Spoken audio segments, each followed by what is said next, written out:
केजरीवाल सरकार ने दिल्ली के इमाम और मौजिन से तनख्वाह बढ़ाने का जो वादा किया था उसको वो पूरा नहीं कर पाई है। सीएम केजरीवाल की मौजूदगी में दिल्ली वक्फ बोर्ड के चेयरमैन अमानतुल्लाह खान ने वादा किया था कि 5 फरवरी को जो इमाम और मौजिन की सैलरी आएगी उसमें बढ़ी हुई सैलरी भी होगी, लेकिन ऐसा नहीं हुआ। बोर्ड के इमामों और मौजिन की सैलरी का मामला अधर में ही है।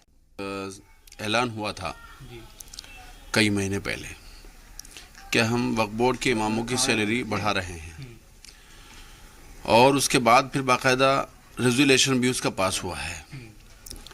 उसके साथ साथ अभी एक प्रोग्राम हुआ था ऐवान गालिब में, उसमें सीएम और सीईओ साहब दोनों ही थे, अरविंद केजरीवाल जी भी थे, एहसन आबिद साहब भी थे।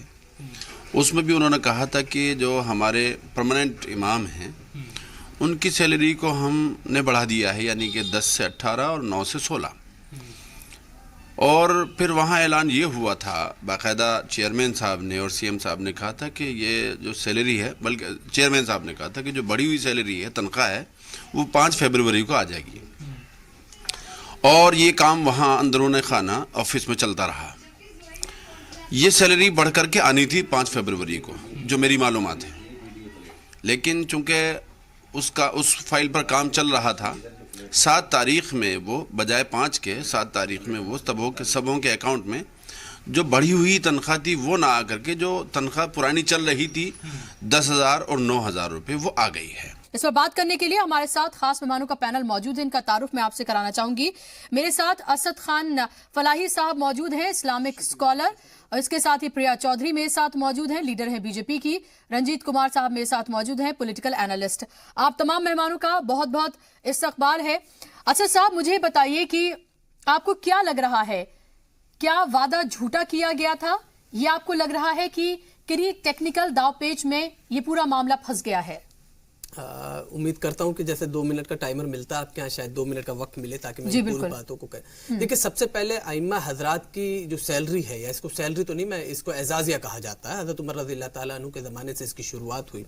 और आप हिंदुस्तान के सिनेरियो में आइए तो 1993 में सुप्रीम कोर्ट ने ये डायरेक्शन दिए थे तमाम यूनियन ऑफ इंडिया और वक्फ बोर्ड को कि आप अइम्मा हजरात की सैलरी को बढ़ाइए, इनके एजाजिया को बढ़ाइए, क्योंकि ये पूरा एक अच्छा खासा वक्त मसाजिद में गुजारते हैं और उनके पास दूसरे जराए नहीं आमदनी के, इसलिए इनको इतनी तनख्वाह दी जानी चाहिए कि इनका घर आराम से गुजर बसर हो सके। 2004 में दिल्ली के आइए, चूंकि दिल्ली का मामला है, 2004 में जब चौधरी मतीन साहब दिल्ली वक्फ बोर्ड का चेयरमैन बने थे तो उन्होंने सबसे पहले वादा किया था कि मैं तनख्वाह बढ़ाऊंगा। और आप यकीन मानिए बुशरा साहिबा कि 2004 तक सिर्फ 800 रुपए मिलते थे अइम्मा हजरात को। और उनके आने के बाद उन्होंने इसको 2000 किया, फिर 4000 किया, फिर तकरीबन 8000 और अब 10,000 के करीब आ गई है। देखिए, जब हमें बात करनी चाहिए बुशरा साहिबा तो इंसाफ है, वक्फ बोर्ड के पास भी पैसे नहीं है। ये वजह यह है क्योंकि इसको तो सुप्रीम कोर्ट का डायरेक्शन मिला हुआ था कि आपको तो इतनी तनख्वाह देनी ही देनी है। जी, असद साहब आपको बीच में रोक रही हूं, लेकिन जब अमानतुल्लाह खान साहब ने जब यहाँ पर जब बोला था कि आपकी सैलरी बढ़ाई जाएगी तो उन्होंने ये कहा था कि उनके आने के बाद दरअसल वक्फ बोर्ड की जो इमलाक से जो आमदनी आती है उसमें इजाफा हुआ है और इसीलिए यहाँ पर इसीलिए डायरेक्ट यहाँ पर दिया जा रहा है। मैं आ ही रहा था कि दिल्ली का वक्फ board according to Sachar committee की रिपोर्ट के मुताबिक 20,000 करोड़ का मालिक है, यानी जमीन, इतनी जमीन है दिल्ली वक्फ बोर्ड के पास। लेकिन उसमें ऐसे कवानीन और ऐसी पेचीदियां फंसी हुई हैं कि उन जमीनों को आप कमर्शियलाइज नहीं कर सकते। बहुत मुश्किल है, मतलब फ्लॉज ढूंढ के आपको उसमें से काम करना पड़ेगा। और मौजूदा चेयरमैन साहब जो है अमानतुल्लाह साहब, उन्होंने अपनी कोशिशें की हैं, उसमें बहुत सारे एडवर्टीजमेंट के लिए, होर्डिंग्स के लिए कोशिश करके कुछ आमदनी में इजाफा जरूर हुआ, इससे इनकार नहीं किया जा सकता।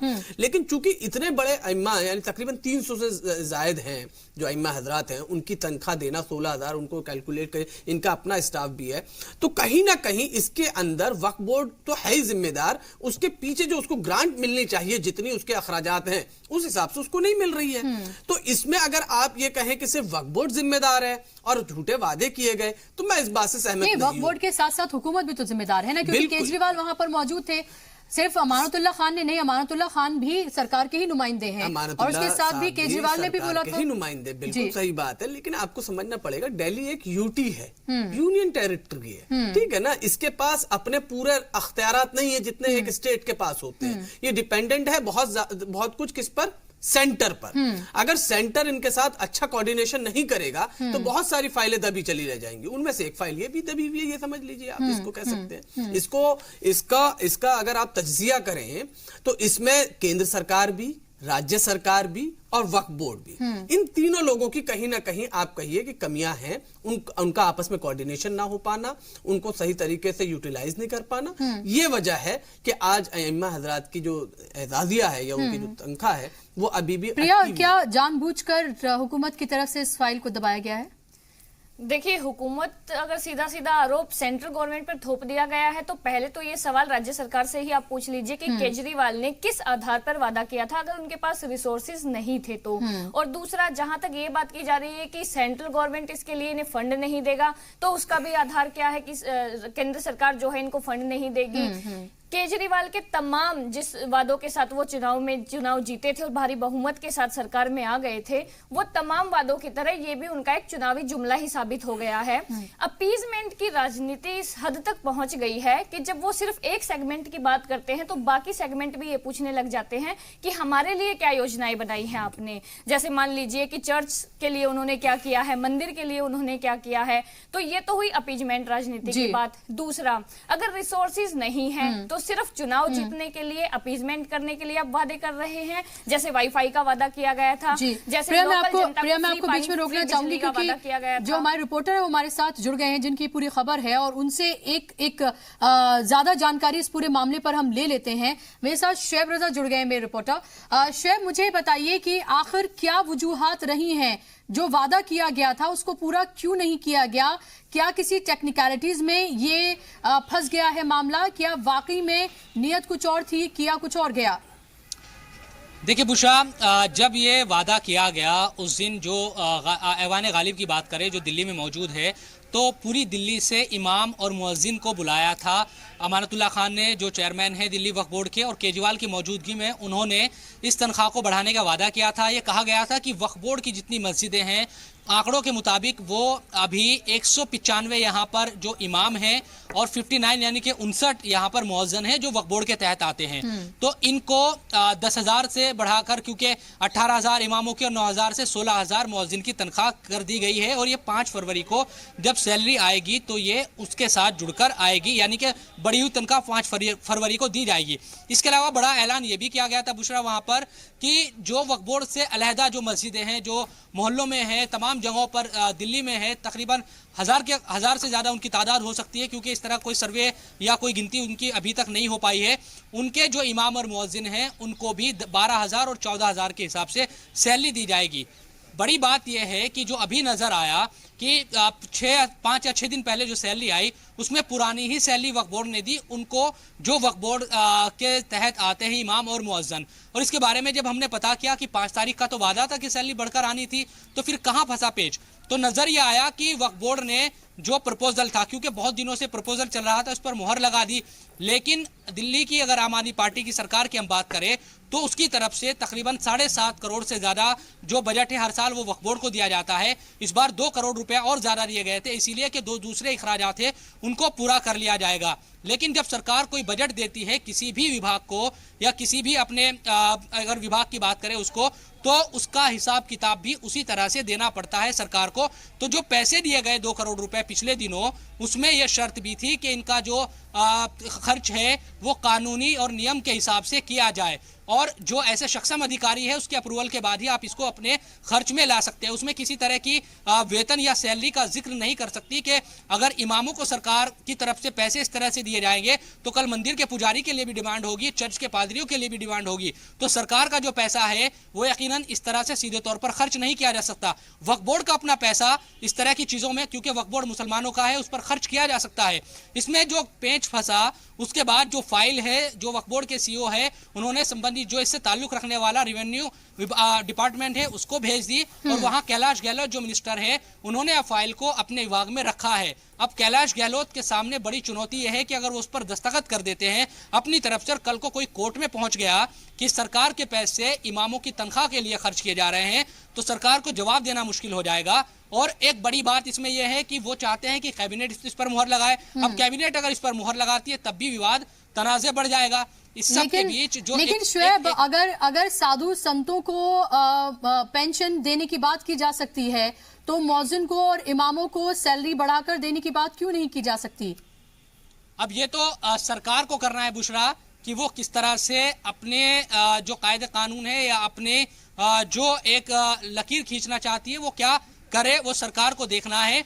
अभी तक जो हमारे पास जो जानकारी है उसके मुताबिक तकरीबन 43 से 44 लाख रुपए एक महीने में इन मुअज्जिन जो वक्फ बोर्ड के तहत आते हैं 44 से 45 लाख के करीब वो जो पूरा बजट है एक महीने का बनता है। और वक्फ बोर्ड की आमदनी, हालांकि अमानतुल्लाह खान ये कहते हैं कि 1 करोड़ के करीब उन्होंने महीने में पहुंचा दी है, लेकिन वक्फ बोर्ड के दूसरे भी अखराजात है, चाहे वो स्टाफ की सैलरी का मसला हो, वकीलों की फीस, इतने सारे केस चल रहे हैं दिल्ली वक्फ बोर्ड के। लेकिन शायद ऐसे में सवाल ये उठता है कि ये तमाम टेक्निकलिटीज तो आप हुकूमत को पता थी, अमानतुल्लाह को पता होंगी, केजरीवाल को पता होंगी।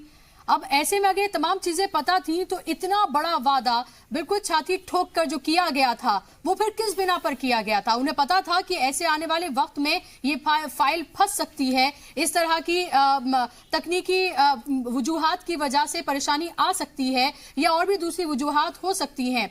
ये बिल्कुल जो ठोस वादा किया गया कि मैं आपसे ये वादा करता हूं, अमानतुल्लाह खान की बाइट भी हमारे पास मौजूद है, केजरीवाल की बाइट हमारे पास मौजूद है, तो ऐसे में फिर किस बिना पर किया गया था ये वादा?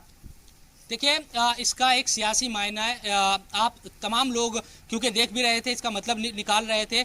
लोकसभा चुनाव नज़दीक है, आम इंतखाबात, और उससे पहले यकीनन दिल्ली में चूंकि आम आदमी पार्टी की कोशिश ये भी थी कि कांग्रेस से किसी तरह से उनका इत्तिहाद हो जाए तो कम से कम जो मुसलमानों का वोट है वो एक तरफा हो जाएगा, लेकिन ऐसा हुआ नहीं। और केजरीवाल को पता है, आम आदमी पार्टी को भी पता है कि उनकी जो हुकूमत बनी दिल्ली में एक अहम रोल मुसलमानों का भी रहा, एक तरफा वोट उनको मिला था, तो यकीनन उनको लुभाने के लिए, क्योंकि इमाम कौन है, इमाम मस्जिदों के जो इमाम होते हैं उनकी बातों को तमाम लोग मानते हैं और उनको इकट्ठा करके एक तरीके से ये ऐलान किया गया था। बड़ी बात यह है कि यहाँ सिर्फ जो मैंने आपको बताया कि 44 से 45 लाख का जो तकरीबन खर्चा अगर महीने में बैठता है वो सिर्फ दिल्ली वक्फ बोर्ड की जो मस्जिदें हैं, करीब 250 के करीब जो लोग बैठ रहे हैं इमाम और मुअज्जिन की अगर बात करें मिलाकर, उनकी बात मैं कर रहा हूं। उसके अलावा जो वादा किया गया 12 और 14 हज़ार का, उसका बजट आप लगा लेंगे, हजार के से ज्यादा मस्जिदें ऐसी होगी दिल्ली में, अगर उनका बजट आप लगाएंगे तो फिर करोड़ के करीब, करोड़ से भी ज्यादा वो शायद चला जाए, और आप सालाना लगाएंगे तो फिर और ज्यादा वो बजट चला जाएगा। तो ये तमाम जो चीजें हैं वो बहुत आसान नहीं है।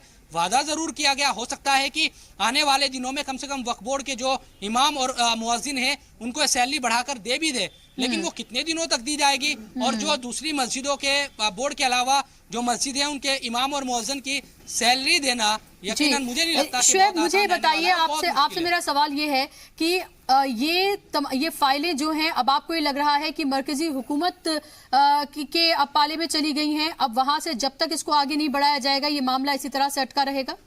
नहीं, मरकजी हुकूमत नहीं बुशरा, ये दिल्ली सरकार के ही पाले में है। कैलाश गहलोत क्योंकि दिल्ली हुकूमत के मिनिस्टर है और उनके पास ये फाइल, क्योंकि उनके विभाग के पास ये फाइल गई है, बोर्ड ने अपना अप्रूवल करने के बाद जो सीईओ है वो उसको उन्होंने फाइल भेजी है रेवेन्यू ऑफिसर जो डिपार्टमेंट है उसके पास, वहां मुहर लगती है या कैबिनेट इसको पास करती है। अब ये टेक्निकलिटी जो भी इसमें आगे सरकार की तरफ से किया जाए, यही मेरा सवाल है शुएब, कि यानी कि मरकजी हुकूमत से इसका अभी कोई लेना देना नहीं है, सिर्फ रियासती हुकूमत यानी कि केजरीवाल जब chief minister, head of the state वहां पर मौजूद थे, तो फिर ये तमाम चीजें क्यों फंसती हुई नजर आ रही हैं? क्या सिर्फ ये एक चुनावी वादा था या फिर अमानतुल्लाह खान ने केजरीवाल को ये कहा कि वक्फ बोर्ड की इमलाक से जो आमदनी होगी उसी के तहत हम इन तमाम चीजों को मैनेज कर लेंगे, और अब ये चीजें मैनेज नहीं हो पा रही हैं?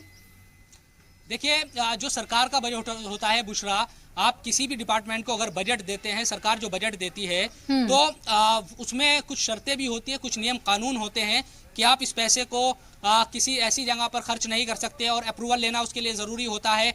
आप किसी भी डिपार्टमेंट का आप बजट देख लीजिए तो सीधे तौर पर कोई के इमाम की या मुअज्जिन की सैलरी के लिए हम पैसे दे रहे हैं, ये सरकार उसमें ऐड भी नहीं कर सकती अपने कागजों में, अपनी फाइलों में।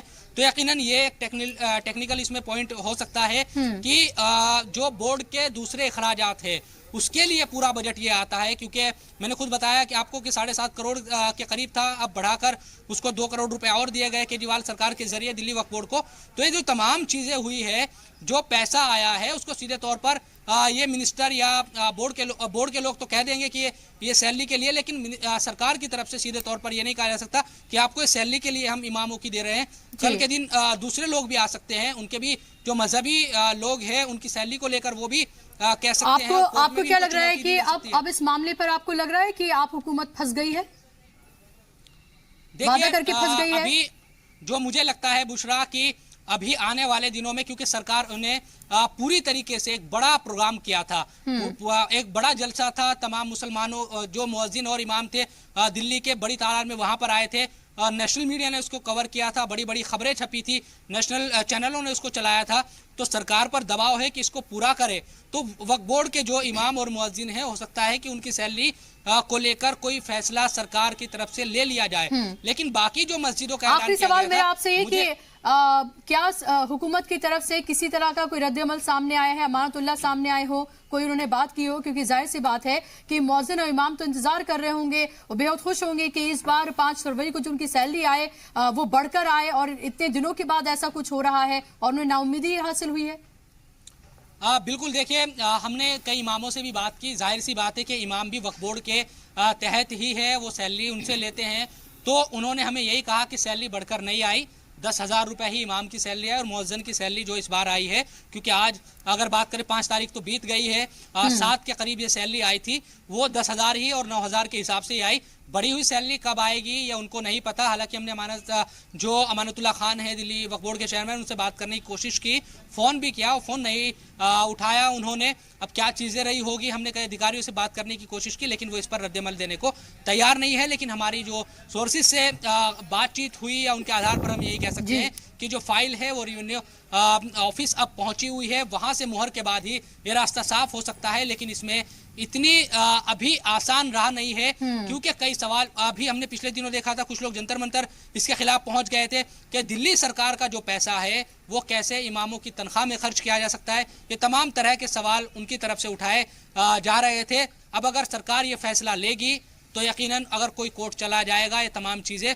तो सरकार को कहीं ना कहीं इन चीजों का ध्यान रखना शायद पड़ रहा है, इसीलिए तमाम जो फाइल है वो। बहुत शुक्रिया शोएब आपका इस तफसीली जानकारी के लिए। तो एक तरह से ये मामला पूरा क्लियर हमारे रिपोर्टर शोएब ने पूरा बताया कि आखिर मामला है कहाँ और पेच कहाँ पर अटका हुआ है। ऐसे में दिल्ली हुकूमत की मुश्किलें तो बढ़ी गई हैं, क्योंकि वादा करके वो फंस गई है। वादा नहीं पूरा करेगी तो सवाल पूछे जाएंगे, वादा पूरा करती है तो दूसरे लोग सवाल उठाएंगे। अब आपको क्या लग रहा है कि जिस तरह से जो वादा किया गया था, क्या तमाम बारीकियों को नहीं देखा गया और उसके बाद अब ये एक तरह से चुनावी वादा कर दिया गया हुकूमत की तरफ से, आपकी तरफ से? वादा पूरा ही नहीं किया गया तो चुनावी वादा ही था। और जहां तक बात करी जा रही है कि कितना सरकार के ऊपर इसका लोड पड़ने वाला है, तो ऑन रिकॉर्ड कुछ 562 मस्जिद हैं जो रजिस्टर्ड हैं, तो उसके हिसाब से अगर देखा जाए 18,000, 12,000, 14,000 की सैलरी के हिसाब से उतने सारों को नहीं देती ना, उतने 191 के अराउंड है या 200 के करीब है जो पेड 195 इमाम है और 59 पेड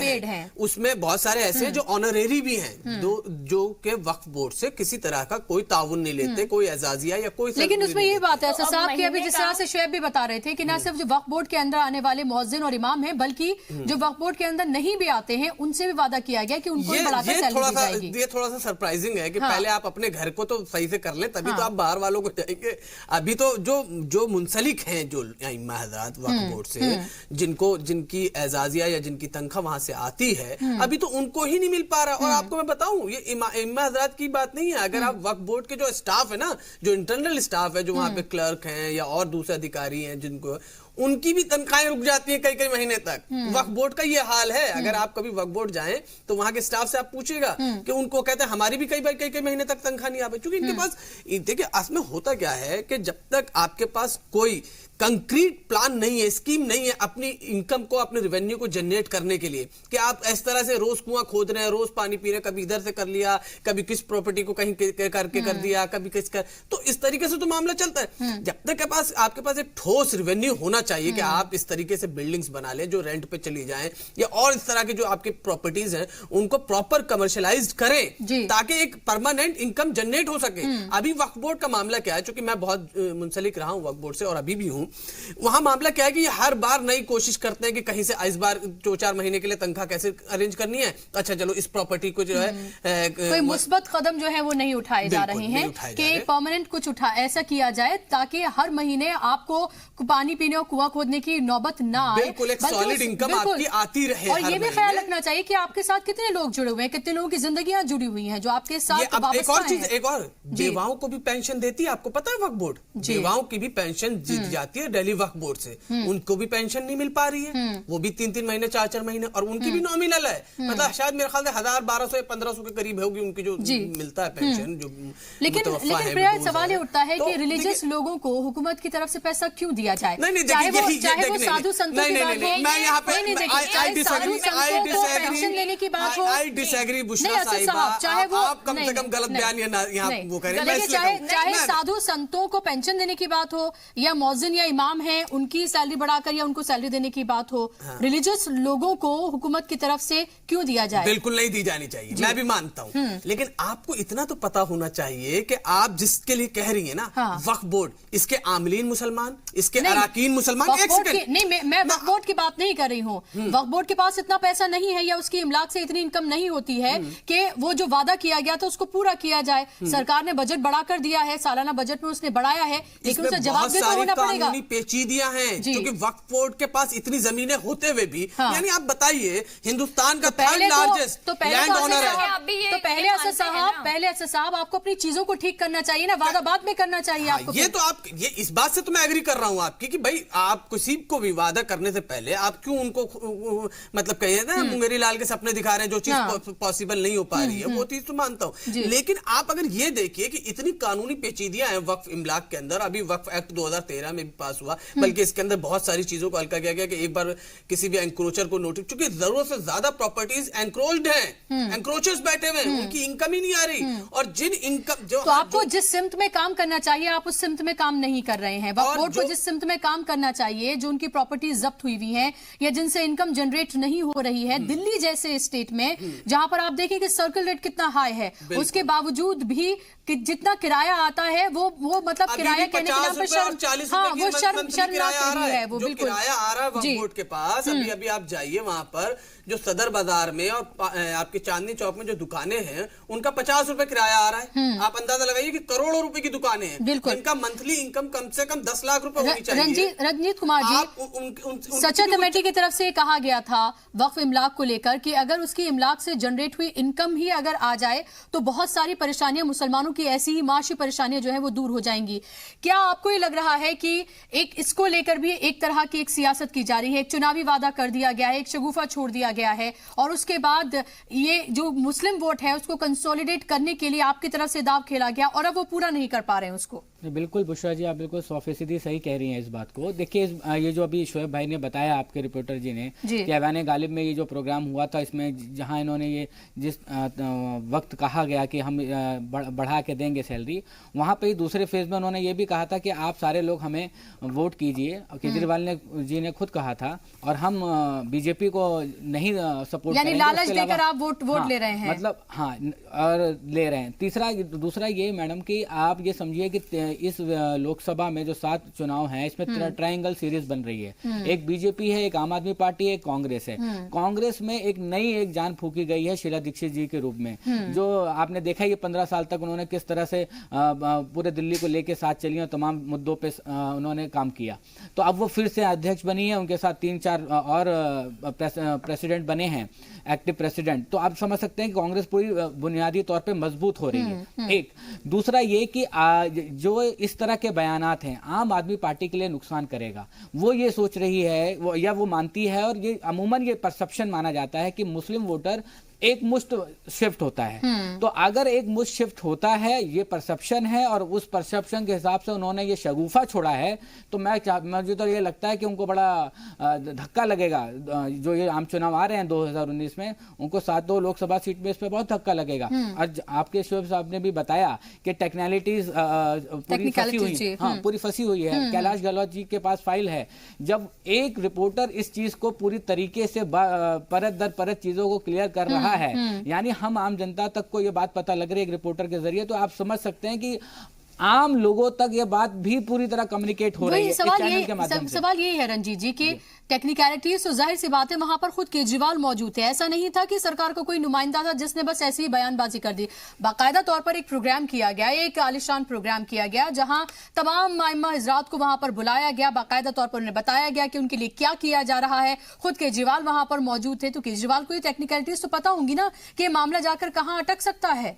नहीं, बिल्कुल सीएम हैं और अधिकारी रहे हैं पूर्व। ऐसा नहीं है कि कोई नए फर्स्ट टाइम असम गण परिषद की तरह स्टूडेंट थे और सीधा सीएम बन गए, ऐसा तो नहीं है। बहुत चीजें जानते हैं और टेक्निकलिटीज जानते हैं। मैं वही कहा कि इन्होंने जो एक पर्टिकुलर टाइम में सोचा कि एक माहौल बनाने के लिए इमामों के सामने उस ऐवान गालिब प्रोग्राम में जो ऑडिटोरियम था जहाँ पे, तो इनको ये लग रहा है कि हम कहीं ना कहीं मुस्लिम जो एक मुश्त वोट हमें मिल जाएगी, या उनकी सहानुभूति मिल जाएगी, या उनका फेवर मिल जाएगा।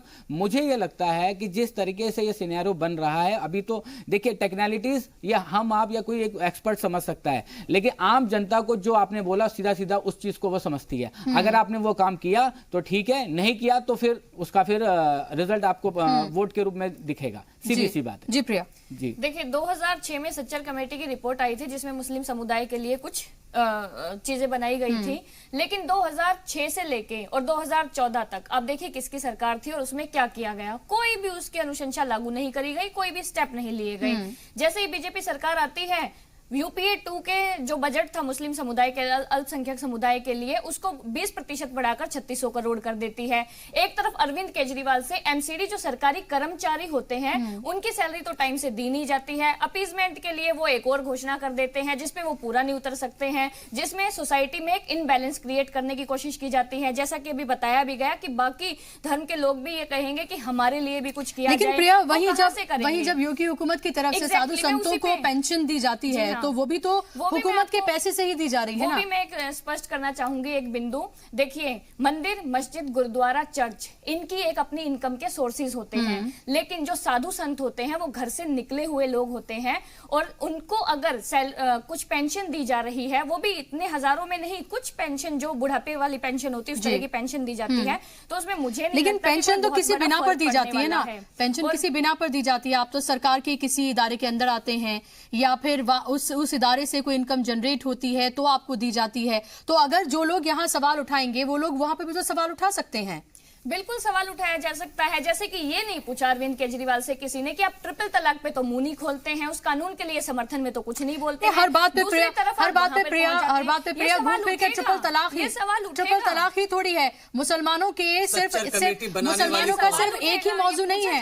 देखिए मुसलमानों की सिर्फ एक ही परेशानी नहीं है। कमेटी बनाने वाली कांग्रेस थी। कांग्रेस ने खुद इनिशिएटिव लिया कि भाई पता किया जाए कि आखिर हिंदुस्तान में माइनॉरिटी खासकर मुसलमानों के अकलियतों के हालात क्या हैं, वो किन हालात से अपनी जिंदगी दो चार हो रहे हैं, उनके सामने किस तरह के चैलेंजेस दरपेश हैं। इन सारी चीजों को सामने देखिए हमें इंसाफ की बात करनी चाहिए। लेकिन प्रिया देखिए इस तरह की बातें कहना गलत बात है कि कांग्रेस ये कहती है कि वो मुसलमानों की पार्टी है।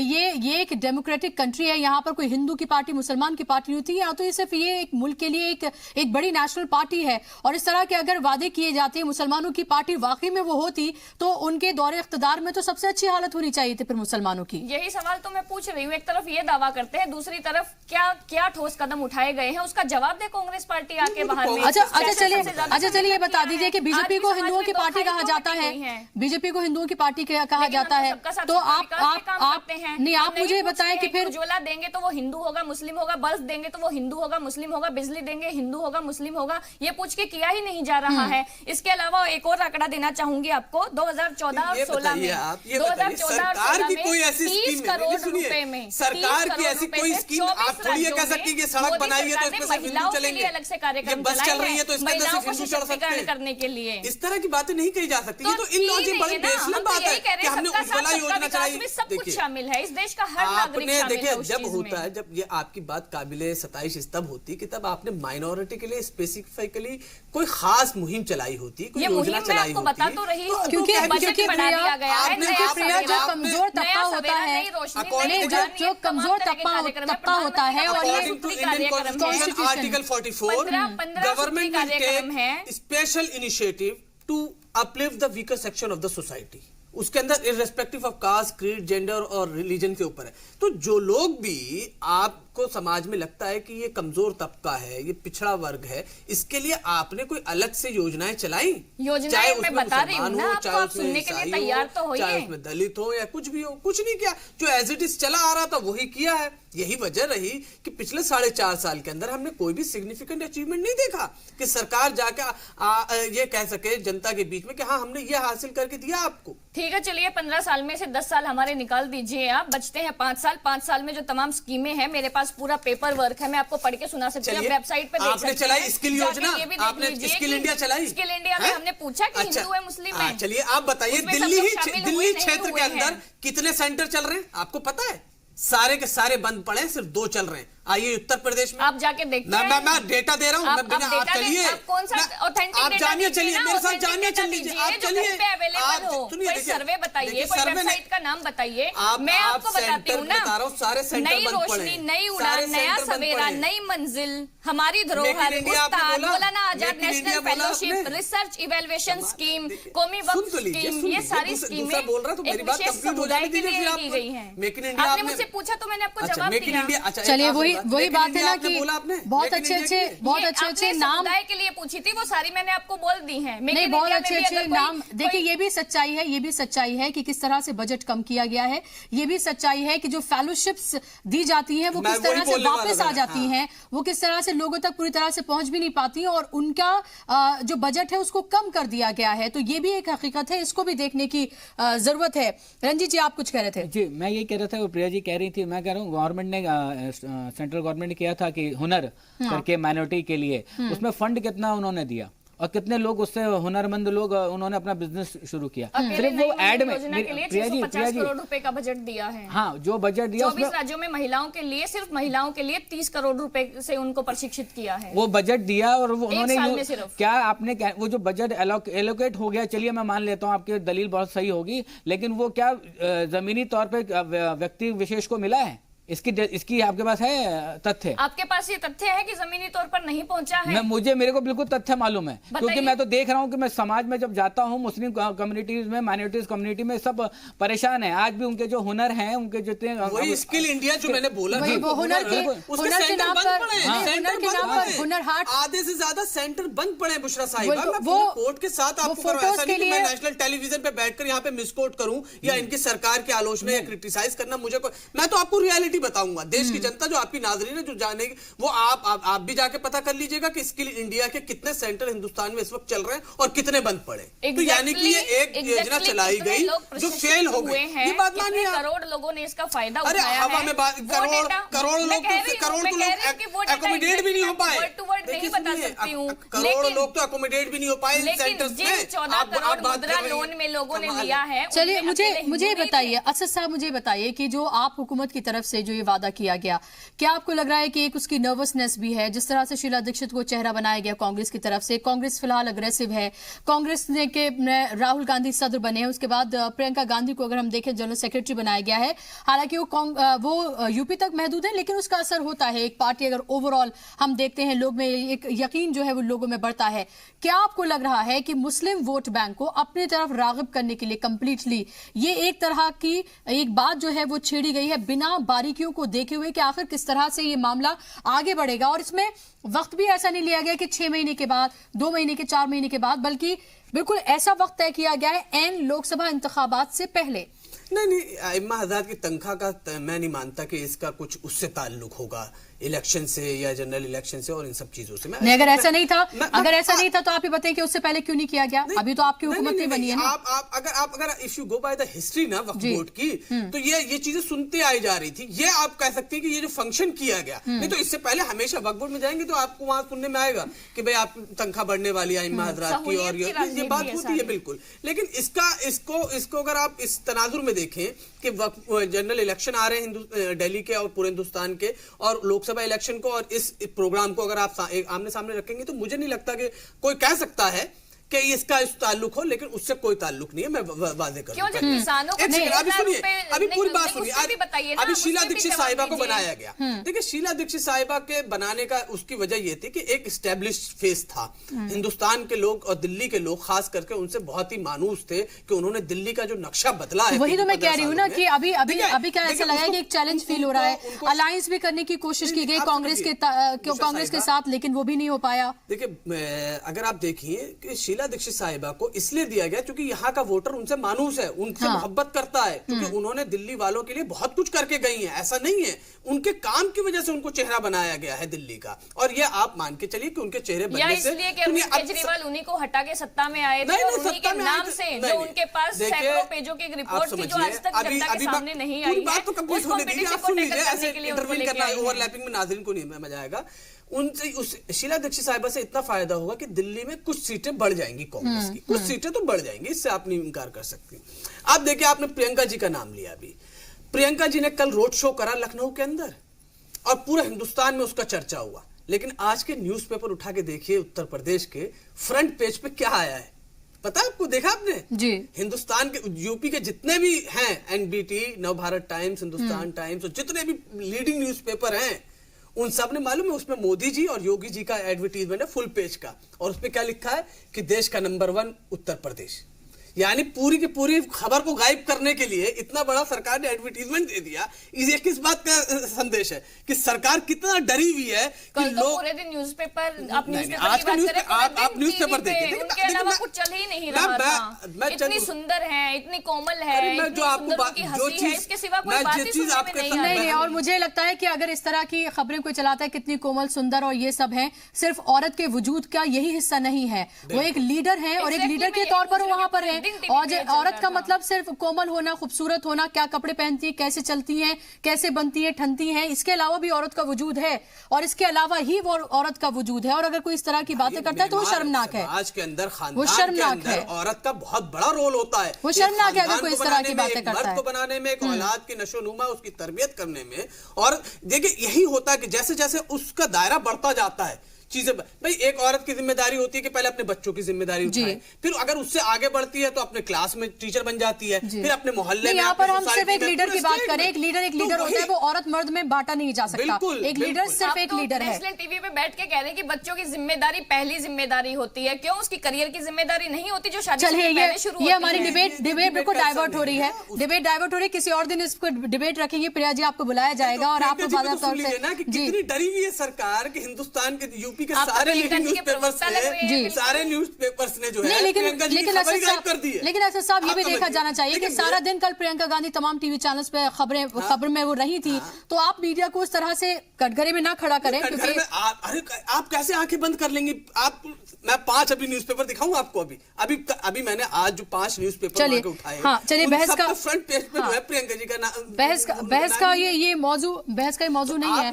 लेकिन रंजीत जी को जोड़ के देखा था कि इस तक देखिए, पहली बात ये इतना बड़ा इशू नहीं था। अक्सर ऐसा हुआ है वक्फ बोर्ड की तारीख के अंदर, रंजीत जी, बार बार अइम्मा हज़रात से इस बात का वादा किया कि हम आपकी तनख्वाह बढ़ाएंगे। बहुत बार हुआ है और तनख्वाह नहीं बढ़ी कई सालों तक, क्योंकि टेक्निकलिटीज, कानूनी पेचीदियां, फाइल का इधर से उधर जाना, आमदनी का कुछ नहीं हो पाना, ये सारी वो चीजें हैं जिसकी वजह से कभी भी कोई कंक्रीट बात नहीं कही है वक्फ बोर्ड की तरफ से आ पाई है। खास करके जो लोग मुंसलिक हैं, जिनसे फाइनेंशियली कहिए माशी तौर पर जुड़े हुए हैं वक्फ बोर्ड से, कि उन्हें तनख्वाहें मिलनी है या एजाजिया मिलना है या पेंशन मिलनी है बेवाओं को, इस तरह की और भी बहुत सारी यतीम बच्चों की मदद भी करता है वक्फ बोर्ड। और भी अगर कभी स्कूल की फीस भी पे करनी है तो आप एप्लीकेशन लगाएं तो वो भी करता है। लेकिन चूंकि इन सारी मदद को करने के लिए आपके पास फाइनेंशियल स्ट्रांग होना जरूरी है। अगर आप वही मेरा सवाल है, बार बार मेरा सवाल यही है कि जल्दबाजी में उठाया गया क्या ये कदम है? पहले आपने अपनी चीजों को सही नहीं किया, पहले आपने ये नहीं देखा कि आप किस तरह से आप कमाएंगे तभी तो आप देंगे।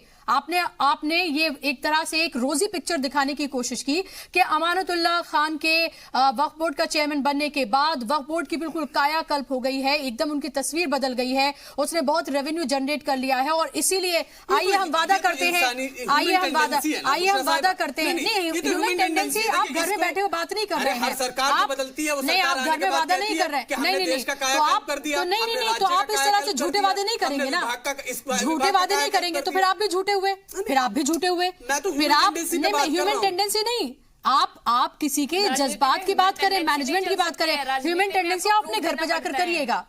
हर जो भी इस तरह से हर आदमी जब किसी इलाके का या कहीं का भी जिम्मेदार बनता है, सर राजनीति में आप झूठी पिक्चर ना दिखाएं, आप हकीकत बताएं कि आपकी क्या मजबूरियां हैं, किस तरह से आप इससे अर्न कर सकते हैं, किस तरह से आप नहीं कर पाए, क्या आपके हर्डल्स हैं, वो तमाम चीजें आप बताइए। देखिए अमानतुल्लाह ये वही है, अमानतुल्लाह वही है जिनको बदउनवानी का इल्जाम भी लगा है, अमानतुल्लाह पर बदउनवानी का इल्जाम भी लगा है। होता है यू हैव टू ड्रीम, आपको ख्वाब देखने पड़ते हैं उन ख्वाबों को पूरा करने के लिए। तो आप ख्वाब तो कंप्लीट होने दीजिए बुशरा साहिबा। अब उन्होंने वादा कर तो दिया कि हम आपको बढ़ाएंगे। अब इस वादे के ऊपर चूंकि अब इतना ज्यादा इनके ऊपर प्रेशर बनेगा कि शायद हो सकता हो इन्होंने झूठा वादा किया हो, लेकिन अब इनके ऊपर मोरल उन्हीं पॉलिसीज के लिए जब आप बीजेपी को कटघरे में खड़ा करते हैं, आप खुद, मैं आपकी बात कर रही हूँ, तो आप फिर अमानतुल्लाह खान या आम आदमी पार्टी को लेकर आपका वही रवैया क्यों नहीं है? मेरा कोई मैंने इनको कोई क्लीन चिट नहीं दी है, मैंने तो क्लियर कर दिया। बात साफ होनी चाहिए, जो झूठे ख्वाब दिखाएगा जनता उसको जवाब देगी। हक की बात करनी चाहिए और हक की बात ये थी कि जो मैंने कहा कि इसमें सभी लोग दोषी हैं, थोड़े थोड़े, आप किसी एक को कटघरे में नहीं खड़ा कर सकती, क्योंकि वक्फ बोर्ड चाहता है कि हम ज्यादा, क्योंकि सुप्रीम कोर्ट की डायरेक्शन है 1993 में कि आप इनको अपना इम्मा हजरात को जो है, देखिए आम आदमी एफिडेविट लगाया सुप्रीम कोर्ट आप देखिए अमानतुल्लाह खान आम आदमी पार्टी से, केजरीवाल यहाँ के सीएम, फाइल फंसी हुई है उन्हीं के वजीर के दफ्तर में, तो फिर सवाल किससे पूछा जाएगा? नहीं, सवाल उन्हीं से पूछा जाएगा कि भाई अगर आप नहीं कर सकते थे तो आपने क्यों वादे किए, और अब अगर वादे किए तो वो टेक्निकलिटीज जो भी हैं, जो आपको पहले उन पेचीदगियों को पहले हल करना चाहिए था, हमेशा हल करना चाहिए था आपको। जब भी होता है कि जब हम नई चीजें कुछ शुरू करते हैं, इम्प्लीमेंटेशन, ये वो थोड़ी है कि यूपी में जो मदरसा टीचर्स हैं उनकी तनख्वाहें रोक दी गई, आधे इतने सालों तक चल रही थी और ऑल ऑफ सडन रोक दी गई, ये कम कर दी गई। एक बुरे से दूसरे बुरे को आप ढक नहीं सकते ना, ढक नहीं रहा, एक बुरे को कह के दूसरे बुरे को सामने लाकर आप उसको सही नहीं कर सकते। मैं जो कहना चाह रहा हूं, आप वो देखें, अगर उन्हें 35 महीने से सैलरी नहीं दी है तो आप, जाहिर सी बात है कि लोग सड़कों पर हैं, और अभी हमने देखा कि एक मदरसा टीचर का इंतकाल तक हो गया इसी सदमे में कि उनको सैलरी नहीं मिल पाई है। वो एक अलग दीगर मामला है, लगातार जी सलाम इस मामले को उठा रहा है। आप मुझे बताइए रंजीत कुमार साहब कि आपको ये लग रहा है कि पहले अपने हालात को, अपनी चीजों को, अपनी बातों को ठीक नहीं किया गया, जो वक्फ बोर्ड की इमलाक से जो उनको आमदनी होनी चाहिए थी पहले उसको ठीक करना चाहिए था और उसके बाद ये वादे करने चाहिए थे? क्या आपको लग रहा है जल्दबाजी में किया गया ये एक वादा है, एक दाव सा खेला गया है, और ताकि मुसलमानों को अपनी तरफ रागिब किया जा सके एन लोकसभा इलेक्शन से पहले?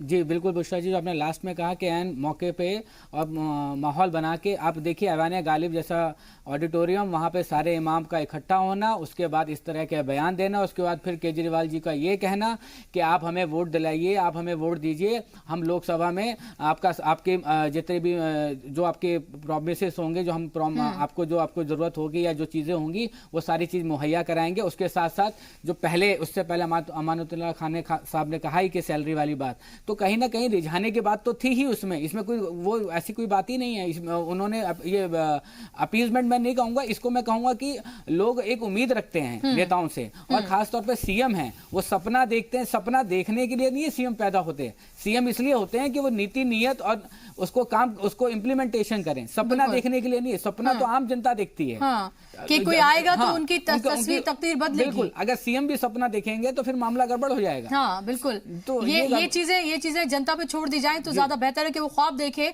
और उस लीडर का काम ये होता है कि उन ख्वाबों को पूरा करे जो वो दिखा रहा है। बिल्कुल। और अगर ये जिस तरीके से ये जो बात हुई है, तो जिस तरह लोग इस समय परसेप्शन बन गया है कि बीजेपी एक जुमला पार्टी है, तो सेकंड फेज में मुझे लगता है कि दिल्ली के लोग भी और यूटी सरकार को ये कहने लगेगी कि ये भी जुमला पार्टी है। ये होगा, ये अगर इस तरह से अगर और 2-4 चीज आई निकल के, तो ये जुमला पार्टी क्लियर हो जाएगी। ये भी एक तरह से प्रिया, अभी आप थोड़ी देर पहले बहुत सारी चीजें गिना रही थी कि हुकूमत ने क्या क्या किया है खासतौर पर माइनॉरिटीज के लिए। आप मुझे बताइए कि हालांकि मौजू नहीं है, लेकिन फिर भी जब बात निकली है तो मैं आपसे पूछना चाहूंगी कि 35 महीने से, तकरीबन 36 महीने से कहें, 3 साल से सैलरी नहीं मिली है। मदरसा मॉडर्नाइजेशन की बात कही गई थी, एक हाथ में कुरान दूसरे हाथ में कंप्यूटर की बात कही गई थी, वजीर आजम की तरफ से बड़ी बड़ी बातें की गई थी। जिस मदरसा टीचर की डेथ हुई है वो MA BEd था, और ऐसे ही बहुत सारे टीचर्स हैं जो सड़कों पर हैं, जो रिक्शा चला रहे हैं, ठेली लगा रहे हैं, क्योंकि उन्हें 36 महीने से सैलरी ही नहीं मिली है।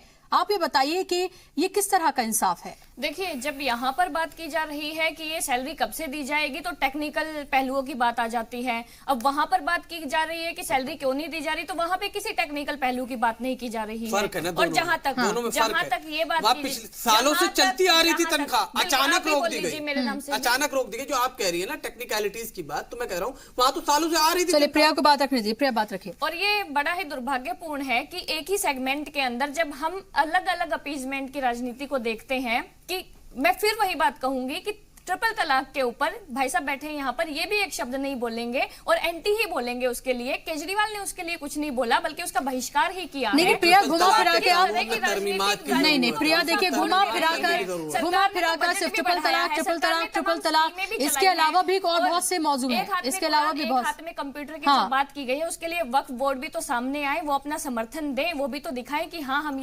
इसका वक्फ बोर्ड से क्या मतलब है? मदरसा मॉडर्नाइजेशन स्कीम तो हुकूमत की तरफ चलाई गई है ना, मरकजी हुकूमत और रियासती हुकूमत की जिम्मेदारी है, दोनों की जिम्मेदारी है मिलकर सैलरी देने की। जो सैलरी दी जा रही थी उसको भी रोक दिया गया। देखिए, अगर इमाम एक वो निकाल सकते हैं, फतवा जारी कर सकते हैं, तो इमाम ये भी तो घोषणा कर सकते हैं ना साथ के साथ कि हम सरकार की इस योजना में साथ देते हैं और सब लोगों को बढ़ चढ़कर साथ लेना चाहिए। साथ दिया तभी तो प्रिया, तभी तो उनका सिलेक्शन हुआ है, साथ दिया तभी तो लिया जाता है। तो क्यों नहीं लोग साथ में आ रहे हैं? आप किस तरह की बातें कर रही हैं? साथ हैं तभी तो वो टीचर हैं वहां पर, तभी तो वहां पर वो टीचर बने, उन्होंने यकीन दिलाया। मेरे से सवाल पूछा कि एक हाथ में कुरान एक हाथ में लैपटॉप होना चाहिए, तो उसी का जवाब मैं आपको दे रही हूँ कि जब तक लोगों का समर्थन इसको नहीं मिलेगा, सरकार बजट बढ़ा सकती है, योजनाएं ला सकती है। वही तो तनख्वाह तो सरकार की जिम्मेदारी है ना, क्योंकि सरकार ने वो स्कीम बनाई, उसके तहत मॉडर्नाइजेशन की बात हो रही है। मैं उसके विषय में आपसे साफ साफ शब्दों में बता रही हूँ कि क्या होना चाहिए। अगर नहीं कर रहे हैं तो नहीं कर रहे हैं, लेकिन जहां तक ये बात की जा रही है कि आप सैलरी बढ़ा देंगे और एक मस्जिद सैलरी रोक दिया, तो कम से कम जितनी दे रहे थे उतनी तो दी इन्होंने। 44,000 रुपए मंथली दी जाएगी, उतनी तो दी। केजरीवाल ने ये घोषणा करी कि जितने भी यहाँ पर मदरसे चल रहे हैं मैं उनको ये सैलरी देता हूँ, उनकी तनख्वाहें मैं उनकी सैलरी बढ़ा रहा हूँ। घरों में खाने के लिए नहीं है, उनके घरों में जो बेचारे बच्चे बीमार हैं, बच्चों की फीस नहीं दे पा रहे, त्योहार एंजॉय नहीं कर पा रहे, ईद बकरीद दिवाली। हमें इतना इनसेंसिटिव नहीं होना चाहिए कि इतना इनसेंसिटिव नहीं होना चाहिए कि किसी को सैलरी नहीं मिली उसकी वजह से आज उनकी फैमिली जो है भूखे मरने के कगार पर पहुंच गई है और एक इंतकाल हो गया, बच्चे जो हैं बच्चे यतीम हो गए और बीवी जो है वो उसकी बेवा हो गई है। उसके बावजूद हमें इतना इनसेंसिटिव नहीं होना चाहिए। जो सवाल है वो हुकूमत से पूछे जाएंगे, चाहे वो कोई भी हुकूमत क्यों ना हो। आम आदमी पार्टी ने वादा किया था कि मौजूनों को और इमामों को बढ़ी हुई सैलरी दी जाएगी, बड़ा प्रोग्राम किया गया, लेकिन उसके बावजूद उनसे वो वादा पूरा नहीं किया गया। अब सवाल तो पूछा जाएगा कि वादा किया है तो वादा पूरा क्यों नहीं किया गया, और फिर आप किस मुंह से दूसरों को लेकर फिर सवाल खड़े करेंगे। बहुत बहुत शुक्रिया आप तमाम मेहमानों का स्टूडियो में आने के लिए, और इसी के साथ इस प्रोग्राम में बस इतना ही।